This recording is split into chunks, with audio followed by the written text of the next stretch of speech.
Digamos, ¿cómo está la situación actual de los alquileres, de las compras, de las ventas en San Luis? ¿Cómo está el mercado, digamos, en este contexto, ¿no? De crisis. Hola Tomás, ¿cómo estás? Buenos días a toda la audiencia.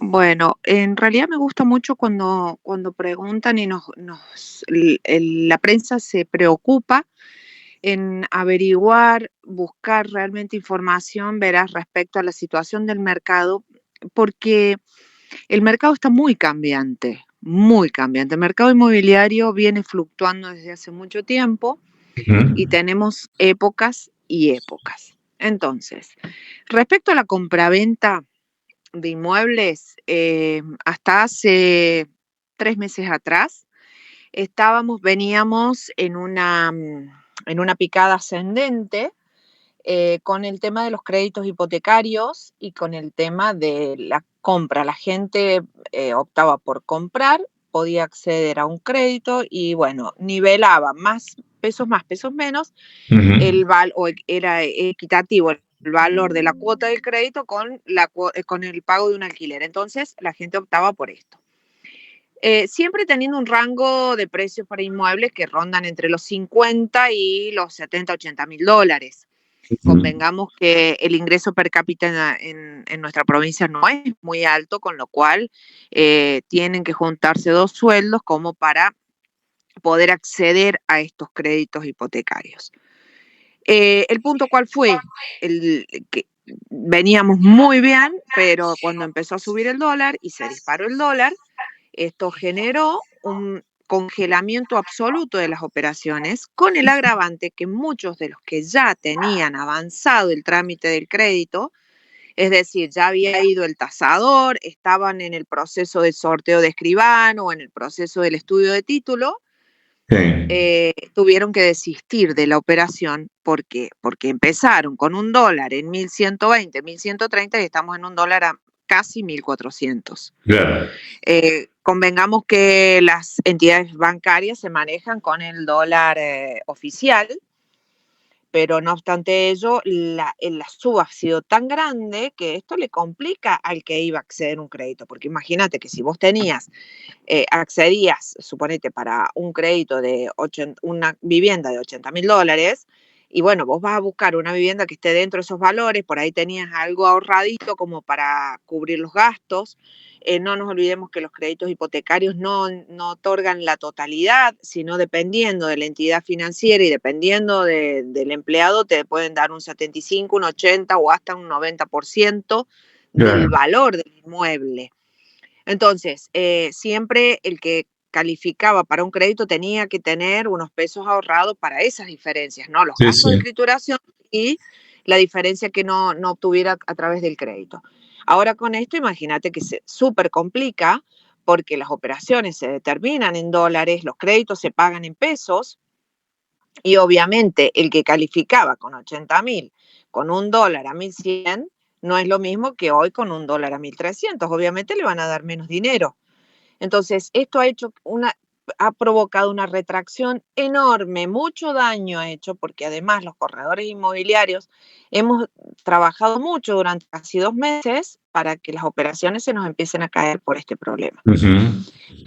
Eh, Hoy está complicado el tema de la venta a través de crédito hipotecario, tanto el dólar vuelva a estabilizarse en un número que le permita a quien piensa acceder a estos créditos tener un poco más de seguridad en cuanto a la inversión, porque convengamos que el crédito entre trámites, tasación, escribano, estudio de título, minutas y demás se va a casi 3 meses. Y ujú. en el mientras tanto también tenemos al vendedor que estuvo expectante, que probablemente hasta recibió una seña por la operación y que después se le cae el negocio. Entonces, esto es una situación bastante complicada, crítica, y ha generado esta retracción en cuanto a la compraventa. Respecto al resto, particulares con ventas a través de particulares sin crédito, y son muy pocas las que se están dando, las que estamos observando. En algunos casos pueden ser los terrenos, pero ya el inmueble construido, eh, normalmente las operaciones se hacen con algo de permuta, se entregan otros bienes más chicos o Claro, vehículos en parte de pago y un poco de dinero, porque la verdad es que está complicado. Esto ha hecho que, obviamente, después de la pandemia hubo un reajuste en los precios en todo el país, y fuimos ajustando y ajustando cada vez más en el inmueble usado, fue bajando el precio del inmueble usado en virtud también de las subas del dólar y de la situación del país, ¿no? Que no tenés, sí, el mercado, yo siempre digo que el mercado manda y tu inmueble puede valer un montón, pero si no tenés gente dispuesta a pagarlo, claro, empieza a bajar el precio. claro, Esto claro. es ley de oferta y demanda para todos los productos y los inmuebles no son la excepción. Ujú. Entonces, aún en esto, una tendencia a la baja en los precios, pero bueno, hay esta retracción. En este momento estamos en una retracción importante con respecto a la compraventa. Un tema que se generó o que generó mucha expectativa fue esto de que el gobierno permitía la compra hasta cierto monto, digamos, sin supuestamente demasiado control, sacar el famoso sacar los dólares del colchón. ¿Esto trajo algún efecto en el mercado o no? Acá en San Luis. Ah, a ver, hay algunos casos, pero son los menos. No es una cuestión que vos decís, tenés una olada en masa que van a hacer. No, no, no. Acá San Luis, por lo menos, no tenemos registro de grandes operaciones y si han sido muy pocas, en Ujú, cantidad muy poca. O sea, termina siendo un número poco significativo. Está bien como claro. para decir, esto marcó evidencia, un cambio trajo. No, no, no.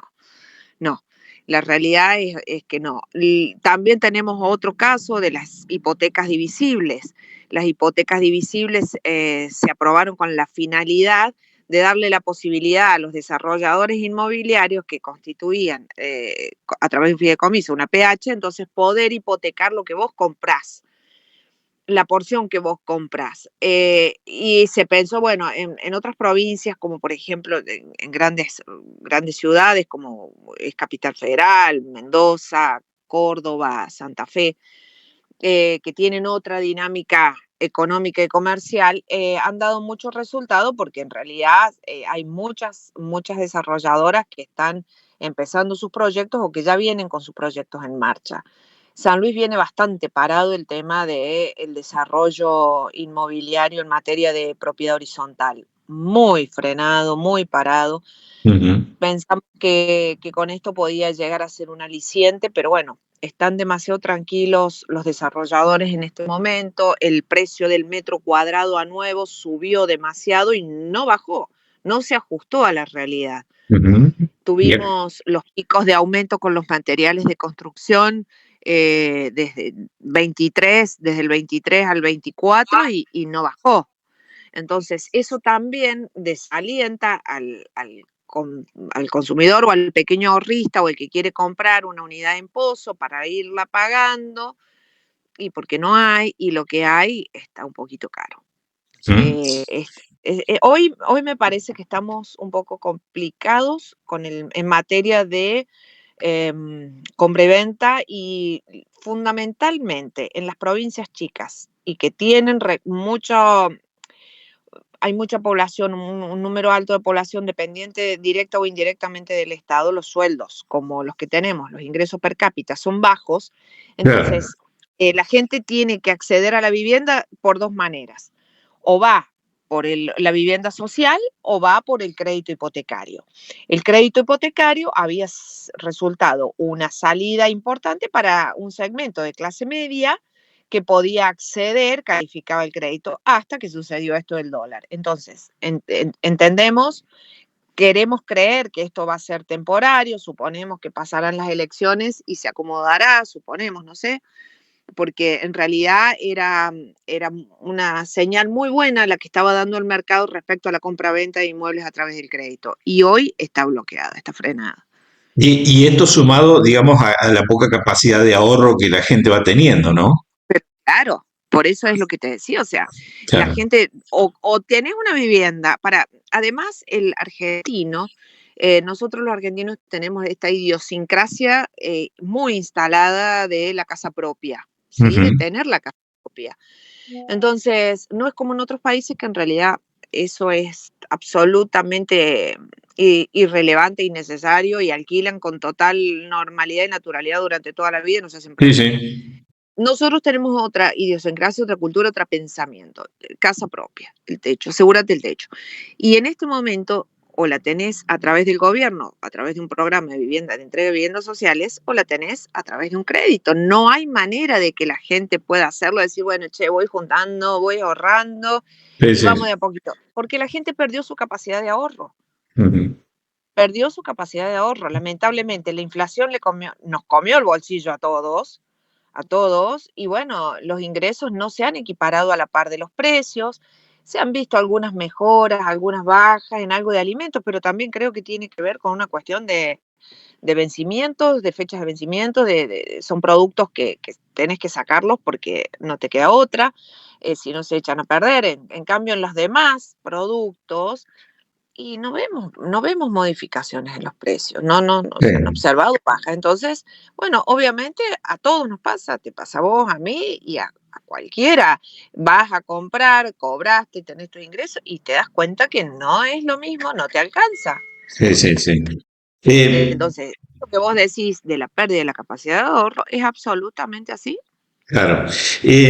Hoy sigue siendo negocio el ladrillo, digamos, invertir en propiedades sigue siendo negocio. La gente sigue invirtiendo en construir y bueno, y después alquilar, sigue siendo, porque Siempre. también hay una cuestión de que los alquileres cada vez tienden a la baja también, ¿o no? ¿Cómo está la situación? Mira, vamos, separemos las cosas. La Sí, inversión, o sea, yo como corredora inmobiliaria, estando en el tema, conociendo un poquito del mercado, te diría que la inversión más segura que podemos tener en Argentina es el ladrillo. Y a veces, llámese, comprar tierra o construir, como vos decís, o comprar construido para inversión.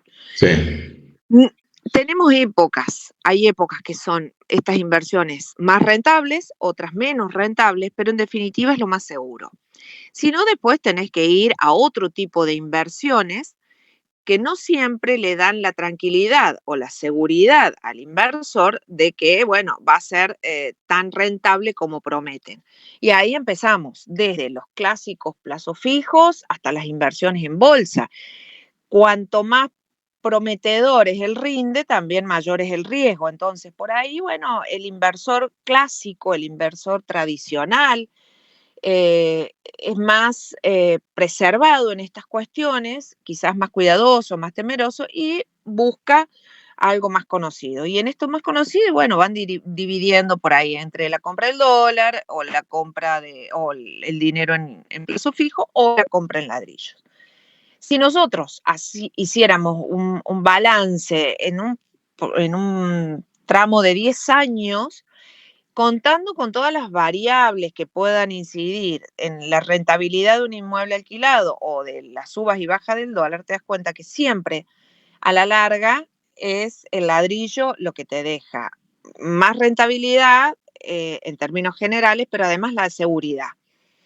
El dinero lo tenés que tener en tu casa, los dólares en tu casa, bajo el colchón, bueno, toda una historia que sabemos que tampoco está tan bueno, que es muy seguro.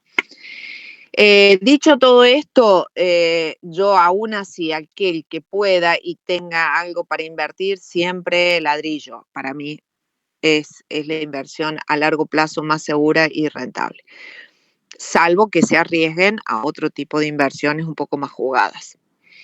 Respecto a los alquileres, que es lo que vos me preguntabas, también tiene que ver con esto que te digo, las épocas. Nosotros pasamos de tener la nefasta ley de alquileres, que era absolutamente perjudicial para los propietarios y que desalentaba a cualquier propietario a poner un inmueble en alquiler, porque verdaderamente un ajuste anual era una locura, porque los índices que se manejaban eran tremendos con un país en una hiperinflación. Entonces, pasamos de eso a la derogación de la ley de alquileres y a poder trabajar con una libertad más fundada o sentada en el acuerdo entre las partes. Entonces, hoy las partes se pueden sentar a negociar ciertas cuestiones contractuales, precios, formas de ajuste, tiempo de duración del contrato, etcétera, etcétera. Y esto le dio a los propietarios un respiro y además la posibilidad de poder ajustar dependiendo el tipo de alquiler que fuere y el tipo de inmueble cada 4 meses o cada 6 meses y no como aquellos ajustes del índice casa propia que era una barbaridad a un año. Ahora, dicho todo esto, no nos tenemos que olvidar de lo que te decía hace un rato con respecto a la compraventa, que nosotros somos parte de un mercado. Sí, Entonces, la oferta y la demanda son los que van marcando la tendencia. El mercado manda. Si vos tenés mucha oferta vos tenés mucha oferta y escasa demanda, obviamente el precio va a bajar. Ahora, si tenés excesiva demanda y hay poco en el mercado para ofrecer, y el precio sin lugar a dudas sube. Esto es ley universal para todos. Nosotros pasamos hasta el año pasado había escasa, o sea, no estaba pareja la ecuación esta de la oferta y la demanda. Había más demanda que oferta, entonces esto hacía que los precios subieran. Ahora después sucedió otra cosa. Se empezaron a desocupar inmuebles porque los inquilinos empezaron a comprar a través de crédito hipotecario. claro. Entonces empezaron a ingresar esos inmuebles que empezaron a quedar libres en el mercado disponibles para alquilar. Entonces ya no había tanta escasez de inmuebles, ¿me entendés? Sí, sí, Y sí. tampoco la oferta era la misma. Sumado a esto, otro sector, quizás los que estaban los más vulnerados o quizás los más complicados respecto a sus ingresos, empezaron a ver que no podían acceder al alquiler porque se les iba muy caro y sus ingresos no subían a la par de la inflación y del alquiler, y decidieron dejar los lugares que alquilaban y volver o a la casa de sus padres o ir a vivir con una amiga, compartir esta especie de vivimos en el mismo techo para evitar tener tanto gasto, ¿no? Porque no nos olvidemos, y volvemos a lo que hablábamos hace un rato, en una provincia donde el ingreso per cápita es bajo, se hace muy complicado para quien tiene que pagar un alquiler, obviamente tener más del 50% de su sueldo afectado nada más que al alquiler.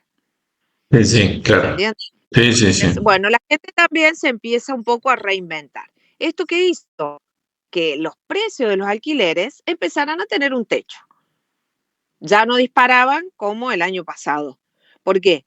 Y bueno, porque había menos demanda, porque había un tope en la demanda de ingresos y vos te ibas dando cuenta que hasta cierto monto y es fácil o es accesible o pueden y ya después se te clavaba el precio en un producto y no lo sacás y no lo sacás o te lo tenés 6, 7 meses esperando que aparezca alguien que esté dispuesto a pagar ese importe. Entonces empieza también a acomodarse el precio en el mercado y empieza en función justamente al ingreso per cápita de sus habitantes.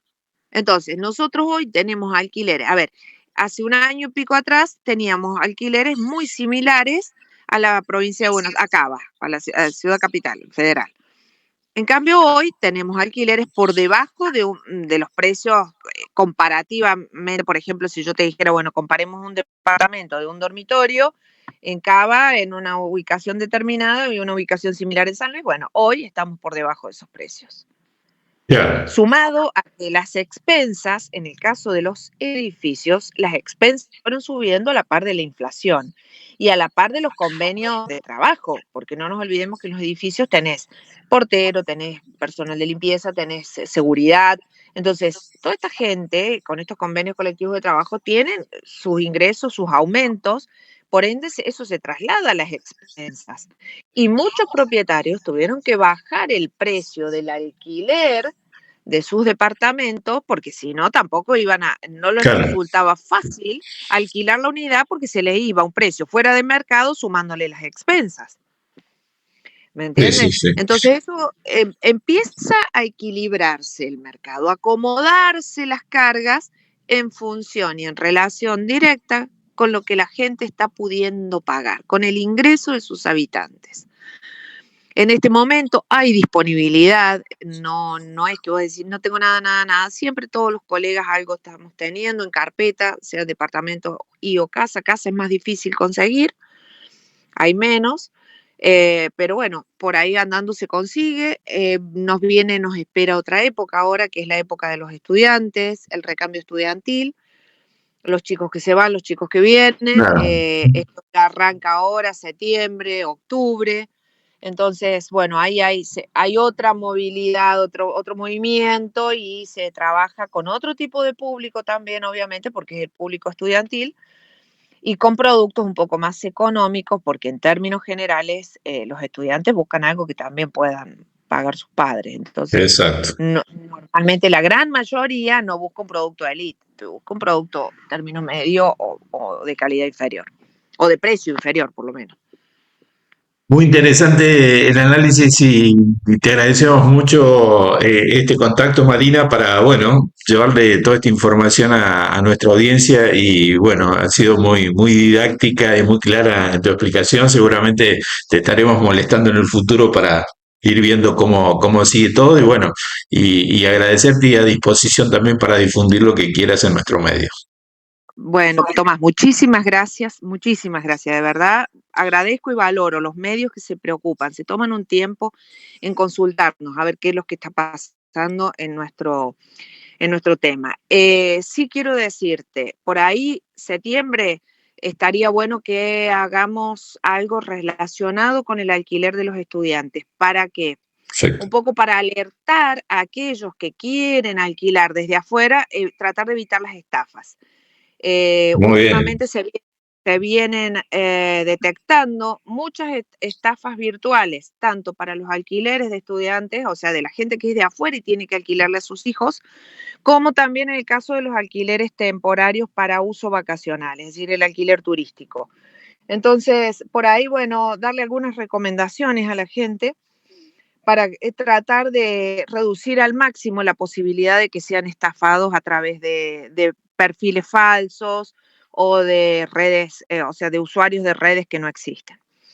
Perfecto, Y sí. dicho esto, y va de la mano con lo que siempre nosotros decimos desde el Colegio de Martilleros y Corredores Públicos de la provincia de San Luis, hay que contratar siempre con un profesional matriculado, porque es la única manera de tener la tranquilidad de Ujú. que sabemos que la persona existe, que está, que es profesional, que cumple con lo que la ley exige y además que tenés un colegio detrás que está respaldando eh, ciertas conductas o acciones de los profesores.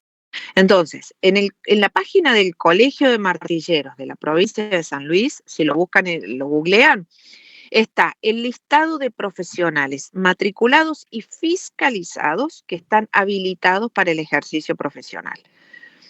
Tienen que acceder a la página y ahí pueden elegir el profesional que quieran, de acuerdo a la jurisdicción, porque tenemos profesionales matriculados en San Luis Capital, en Villa Mercedes, en Merlo, en el norte, San Francisco, Luján, Quines. Entonces, es muy importante siempre consultar, contratar un profesional matriculado.